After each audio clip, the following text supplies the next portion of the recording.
Hello beautiful people, welcome back to my channel, and if you're new here, my name is Laura and welcome to my office. Today we're going to be reviewing Love is Blind Season 3 episodes 11 through 12. So if you're interested in what I have to say, then sit back, relax, like, subscribe, and let me take you for a ride.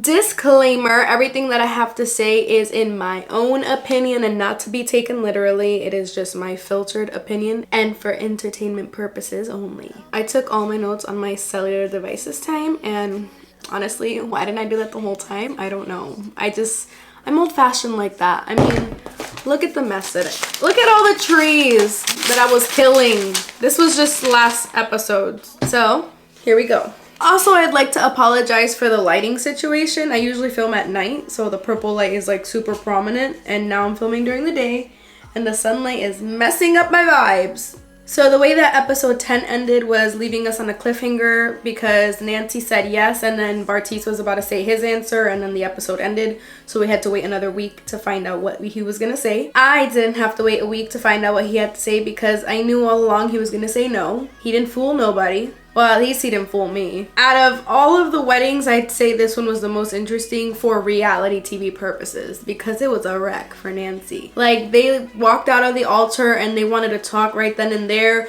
and like her family was just like attacking them like, I need to talk to you. Like his mom was like, I need to talk to you right now, like individually, because you already know Mama said if you hurt her, I'll hurt you, and she was trying to do that. The little brother, which is older than Bartise, was like, I knew this was gonna happen, I just didn't want it to be the truth. Like, it was like very dramatic but also very sad because, you know, the brother really wants her happiness and was rooting for her, but he also knew, when I see a player, I know a player. Guys know when another guy's a player. Like, they know, you know, guy intuition. And I guess the mom did believe in them a little bit because obviously Nancy believed in them a little since she was saying yes.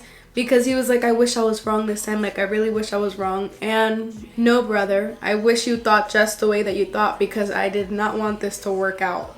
They are toxic to each other.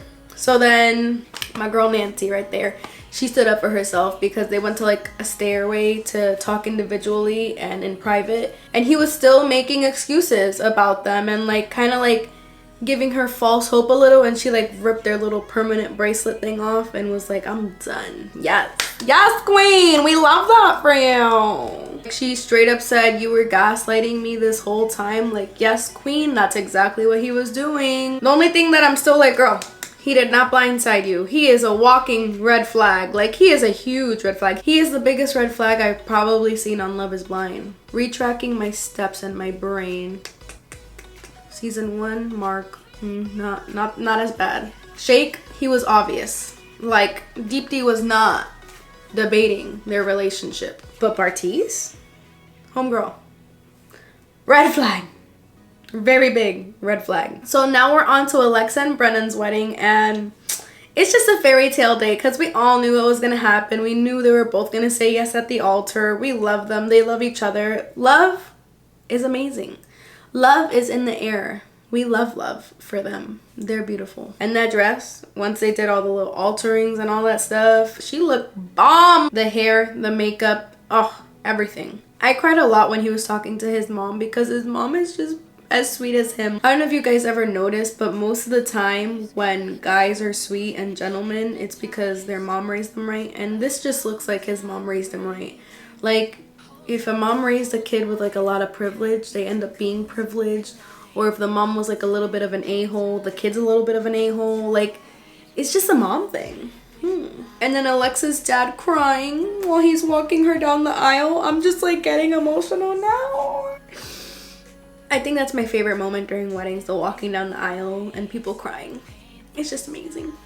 But if Alexa's dad is crying, like, you know it's real. Cheers to you guys. Love you guys. They're never gonna watch this in their lives, but mazel tov. I hope you live happily ever after. Now we're on to Cole and Zeb's wedding, and okay. Ooh, When their names came on the screen, like, you know, when Netflix puts like Cole and Zenob's wedding date, the first thing I did when I saw their names, I was like, oh god. This is something that I haven't mentioned in previous episodes, but I'm almost positive that the Netflix producers do this, is that I always see Zenob crying about how she doesn't have her mom and her dad. I don't ever really see her being very appreciative of her stepmom. But I think it's Netflix because they were like both crying and being sensitive and hugging and stuff. So I don't know, just a thought. And then I've learned this throughout the 3 seasons of Love is Blind, but you can kind of tell with their confessionals before the wedding if they're gonna say yes or no. I know whether they're gonna say yes or no, and I knew Zenob was gonna say no, because she said no. And she said no, all right. I'll tell you that. She didn't just say I don't. She could have just said I don't, walked down the aisle, and left. But no. She said that he disrespected her, that he basically destroyed her. And she waited all this time to say that at the altar and like basically embarrass him, which I thought was not cool. Girl, you could have told him that. You know, when you walk down the aisle and then he follows you and you guys talk. Like, you could have told him that then, in front of the cameras if you wanted the world to hear. But you told him in front of the little friends and family that he had there. And I thought that was so wrong. I don't know. There's a lot of Team Zenob, Team Cole thing. But after all that situation, not that I'm Team Cole because he's not, you know, the best guy out there. But you like lost all the brownie points I had for you, girl. Like, I feel like the whole Colleen situation got pushed throughout the whole show. And it kind of like haunted him for the rest of his life type of thing. And then bam, Zac Efron, down for the count, man. That was my nickname for him, low-key, Zac Efron, because he looks like him but with like a little bit of curlier hair. But he was actually really sad, and it seemed like he was gonna say yes. I mean, I don't know what his answer would have been, but he seemed really hurt, and like he actually did care about her. Like, you could hear him being very vocal about it in the last couple episodes, after they were done fighting about the whole Colleen situation. And then when she was doing her confessional after she did all that, she was like, I don't want the guy to hate me, I just couldn't marry him. Girl, he's gonna hate you now. But she honestly had me fooled throughout the rest of the season because they didn't show her being upset over the things that she was truly upset about, which we'll get to in the reunion. I don't think he deserved all that. Colleen and Matt's name comes up. Colleen and Matt wedding day pops up on the screen, and I'm like, run for the hills, girl, run. So I literally write in my notes, Colleen is going to say no because she's going to put her foot down and stand for what she believes in and not let herself be manipulated. So then Colleen is walking down the aisle and she's looking all nervous and stuff. So this is where Netflix got me, because I'm like, she's nervous because she's going to have to let him down in front of all these people. No. She says yes. She says yes. So when she says yes, I'm like, no. This has to be a twist on things. She probably told him before the filming, I'm gonna say yes, so you can say no, and then I can look dumb instead of making you look dumb because she's just that nice. But no. He says yes too. Lord Jesus, help me. Girl, you're making a mistake, I'm telling you. Unless this is like a little stunt or something that you're pulling, like some PR stunt, then you go Glen Coco, low-key. But if it isn't, girl, go. So now we're on to the reunion, which the reunion answered a bunch of questions that I had, but still left some questions in my head after I saw it, you know what I'm saying? So let's get into that. The first thing that I wrote in my notes is, Bartiz, that puff at the top of your head was not the look to go for, LOL. Oh man! Anybody else think he looked a little doofy with that little thing on his head? One of the first things that they brought up was the pool party situation, which I knew they were going to. Matt literally looked like he was gonna choke when that thing was brought up, so he's obviously not over it. And Colleen looked like a deer in headlights. Anybody else just look at Colleen and Matt and was like, it looks like Colleen had some handcuffs on her behind her back before getting on the show. Then he uncuffed her like right before getting on the chairs, and now she's just sitting there scared, like if she's captured or something. Or is that just me?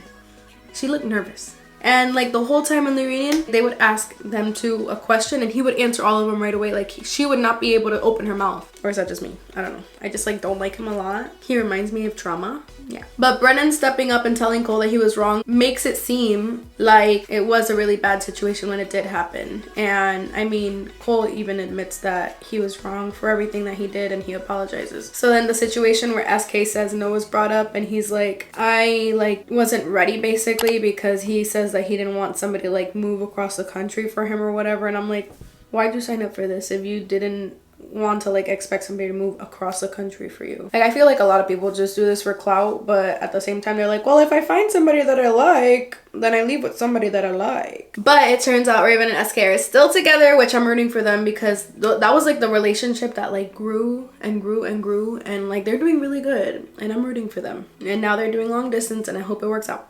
Oh my gosh. And then in the reunion, they brought up like the scene where Raven was saying that Nancy's like the little friend that you see in Walmart and you like want to ignore. I completely forgot about that. So they like put it up on the screen for them to like rewatch it, and I was like cringing with Raven because, girl, you said all that about her and now you guys are best friends. And I'm glad that they can just settle that as like mature people and just laugh about it now. So then they roll the clip of where Bartise tells Nancy that Raven's like super hot, and then like they talk about how SK and her were like super far away from each other the first night, and he like literally makes her demonstrate by splitting them apart on the bed. And Raven was cringing again, and girl, Raven can't hide her cringe face. She's like it's so funny. But SK really put Bartise in his place, because he was like basically saying that he was disrespectful about like, you know, to Nancy first of all, and to him like taking all his time just to demonstrate that was like just over the top. And also it's disrespectful that he was literally talking about how hot Raven was while his fiance was right there. So then they bring up the Andrew situation with the eye drops, and I am like, oh my god, I'm cringing for them. But now I got some insight, because before, I guess I read this wrong, I thought he just wanted to conceal that he was crying. Like, he made it seem like it was his eyes that were bothering him, and that's why he was using the eye drops instead of real tears coming down his eyes. But they all said that he was just literally there for the clout, because he was a phony and he was just putting those eye drops in his eyes to make the audience believe that he was crying. Dude, ew, that's gross. Alexa, girl, thanks for the tea. She told us that Bartise was with a girl the very next day after the wedding. And that comes to show the first thing that I ever said about him. I think the first thing that I ever said in my first video about him was that he looked like a player. Because, lo and behold, he is one. I'm right. But like, dude, you're gross. How can you, first of all, in public be out with another female the day after your wedding on national television and be okay with that? Like, what kind of conscience do you have? Disgusting. So then Zenab is talking about the reasons why she's not with Cole, and basically saying that she was disrespected the whole time, and that he would be picky about her eating habits and like basically judge her for like eating certain things. And the girls were like all behind her, like, yeah, like that's messed up, blah, blah, blah. But then after the reunion, I'll bring it up now because it just ties in. But he had basically told her like to not eat some cuties because she might want to save her appetite.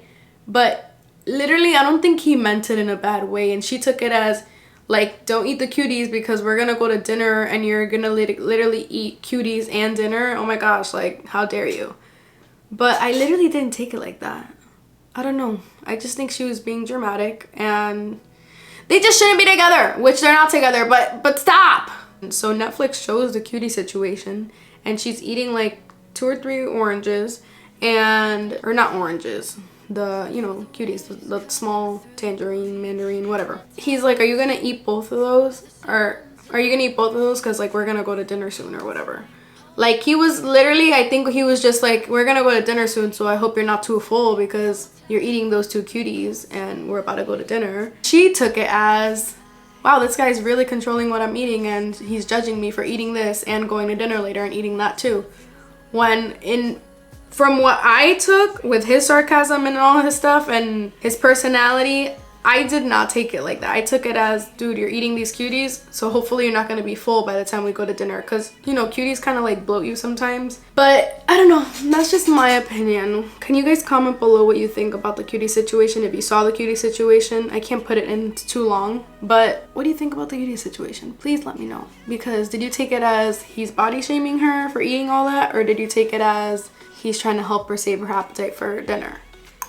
But yeah, I can't believe I got through that whole series, guys. It was very, very hard. I'm probably never gonna do this commentary stuff unless you guys request it, because it was very difficult. It took hours and hours and hours and hours and hours, because you literally have to watch the episodes, and they're like 3 at a time. Write the notes for those episodes while you're watching it so you don't forget what you want to say.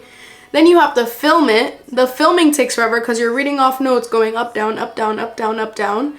And then you have to like say things again, because when you're editing, it's gonna be super hard to like take out all the likes and the ums and the spaces. And I give props to my husband because he's the one that edits most of the stuff.